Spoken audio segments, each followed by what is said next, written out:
Yesterday, the RNC, the Republican National Convention, kicked off in Milwaukee, Wisconsin, officially making Donald Trump the Republican Party nominee for president. And while he's not speaking until Thursday, the culmination of the convention, he did make quite an emotional appearance to a hero's welcome. Welcome the next president of the United States, Donald J. Trump. A visibly emotional Donald Trump, a side of him that we have never seen, almost in tears, knowing that his life came less than an inch from being taken from him. Undoubtedly feeling the weight of the country, much of the world on his shoulders. Knowing that billions of people are praying for him and counting on him to defeat communism here in America and restore our republic. But here he is making his way up to the VIP box, and take a look who is there. Tucker Carlson, Byron Donalds, Donald Trump Jr., his VP pick, which was announced yesterday, J.D. Vance. And did you notice anything different about the Secret Service agents who are escorting him out into the arena? Thankfully, he opted out of the DEI hires this time. Check my previous two videos in case you missed them, but even if you did, you probably heard that one of the reasons Donald Trump's life came within an inch of being lost is because of the diversity hires running the Secret Service. And because the GOP is usually just 10 years behind the Democrat Party, there was plenty of diversity to kick off the convention yesterday, like this Sikh prayer being sung. तुम पे अरदास जियो पिंड सब तेरी रास तुम मात पिता हम बारक तेरे तुम. Okay, I'm sorry. I have the utmost respect for Harmeet Dillon, but can we please just keep the multicultural mishmash to a minimum? Another one of the featured speakers last night was Amber Rose, best known for being a floozy in the rap industry. Literally just a model who dates rappers, which I guess strategically might have been a good idea because, well, nobody at the convention knows who the heck she is. And nobody watching the convention knows. She does have 24 million followers on Instagram and is very popular in the hip-hop world. So I guess she could take her speech and upload it on her Instagram account and try to wake up the mentally enslaved masses. Now, you may be wondering why I'm up here telling you this. I'm no politician, and I don't want to be. But I do care about the truth. And the truth is that the media has lied to us about Donald Trump. Wow. Tell us something we don't know. Donald Trump's like, the things I got to do in order to get elected. I know this because for a long time I believed those lies. So I'm here to set the record straight. Mitch McConnell got booed by the convention, which is a great sign that the American people, or the Republicans at least, are tired of these lifelong politicians. He was elected to the Senate in 1984, 40 years ago.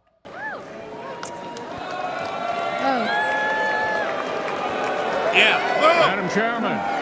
Tired. Get out of here. Madam Chairman, the Commonwealth of Kentucky proudly cast 46 votes for the next president, Donald J. Trump. Okay. Thank you, Senator. Now, this is the last time we ever want to hear from you ever again. Earlier in the evening, Donald Trump Jr. owned this clown from MSNBC, or as he called them, MSDNC. What is that change going to look like, Don? What practically, your father as president, I think you would even say, was a divisive figure. What's it going to look like in the second term? I don't think he was a divisive figure at all. I think the media created divisiveness around him. They lied about Russia collusion. They said he was a traitor. They went after him in every which ways possible. If the media actually starts being an honest broker, talking about the things that he did, the prosperity he brought, the peace deals that he signed around the world, rather than the disaster that we're living right now, I think you'd do everyone in the country a big favor. I know immigration's important to him. I covered the family separation crisis closely. Will we continue to see policies like separating 5,000 children deliberately from their parents? You mean the Obama administration? You know they didn't do that, sir. Okay, sure. Will there be a second family separation policy? It's MSDNC, so I expect nothing less from you clowns. Even today, even 48 hours later, you couldn't wait. You couldn't wait with your lies and with your nonsense. So just get out of here. MSDNC was upset that there were some great speeches last night, like these. And then the RNC started tonight, and I just want to share a bit of the comments from some of the featured speakers. Watch this. Yes, looking forward to it. They promised peace and brought war. They promised normalcy and gave us Transgender Visibility Day on Easter Sunday. Today's Democrat Party is not the party of our parents and grandparents. That party cared about workers and people struggling to get by.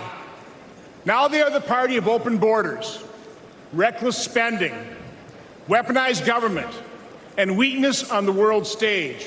Meanwhile, Joy Reid, the angry black woman over at MSNBC, who is in Milwaukee reporting at the convention, is upset that she's going to have to tone down her rhetoric a little bit after the lies from the liberal media and their insane Operation Mockingbird information warfare against Donald Trump nearly got him killed.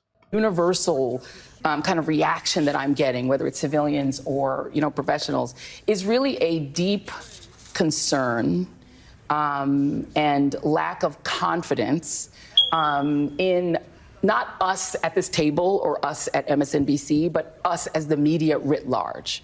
Oh, no. You at this table, you on this network, you especially. And a fear that what's going to happen now is that the Republican Party will do what they do. They're in the middle of a campaign. The convention started today. But the media will acquiesce to trying to convince people that the things they've been experiencing for the last, 5-6 years didn't happen. That the greatest purveyor and promoter of political violence really is probably you, actually. Since anyone can remember, since George Wallace, I think, that we just haven't experienced that kind of open, sort of citing or sort of incitement of violence. Of course, she is projecting. She is talking about Donald Trump, the Republicans, and us. Sort of luxuriating in the idea of violence. It's just not something we're used to anymore in American politics. And then we had to get used to that being a thing. And people are concerned and expressing concern that we won't be the guardians of memory. And that even Rachel Maddow can't even believe the gaslighting that is coming out of Joy's mouth.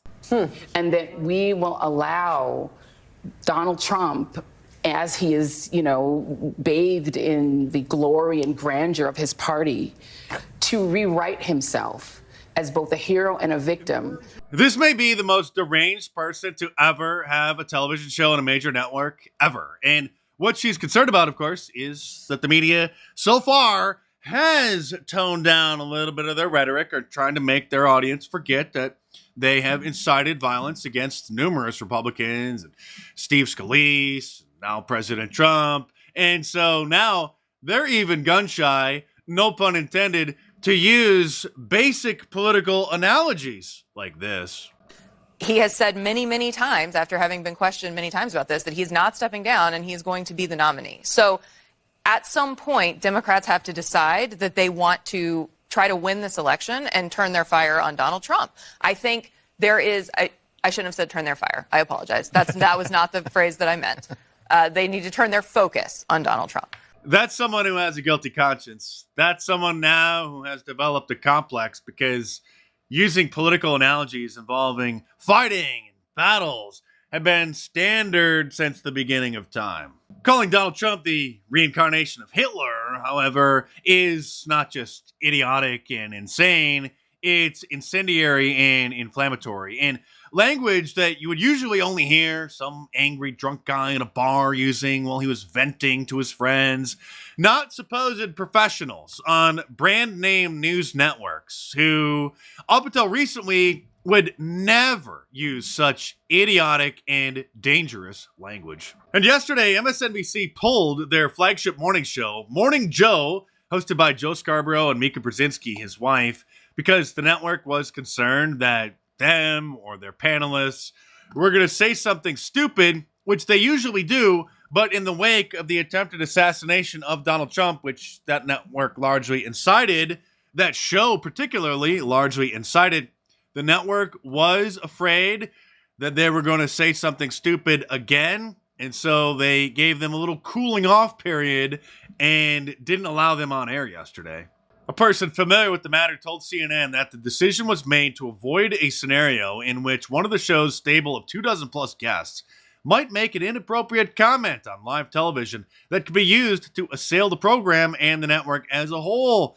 Given the breaking news nature of the story, the person said it made more sense to continue airing rolling breaking news coverage in the fraught political moment. So this may mean that there will be less psychotic outbursts from Joe Scarborough like this. Hey, listen, if they voted for Trump in 16, whatever.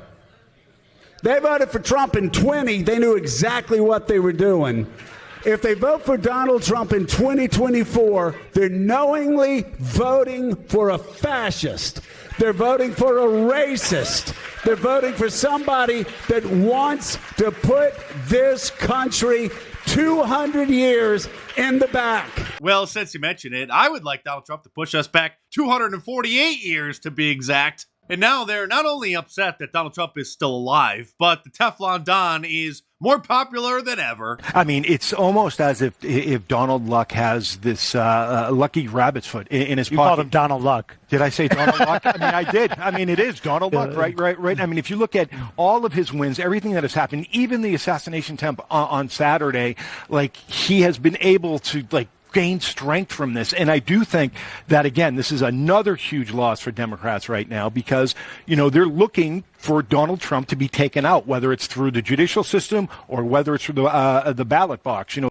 Oh, they didn't want to risk the ballot box, so obviously they resorted to other measures, which thankfully failed. Which not only gave us this iconic photo, perhaps the most iconic in all of American history, and yes, I am working on a new shirt. Please have a little bit of patience. It's got to be done right. You know, I don't like to rush things, but it is in the works, so stay tuned for that. Not only the most iconic photo really in American history, but also countless new fantastic memes. Many men, like all the men, wish death upon me. Blood in my eye, dog, and I can't see. The president is what I'm destined to be, but Democrats trying to take my life away. And thank God that they missed. And you can save 20% off any of my shirts this week by using the promo code YOUMISSED at the checkout. So order your Appeal to Heaven shirt, your Teflon Don shirt, the MAGA Mafia shirt, or any of my awesome designs.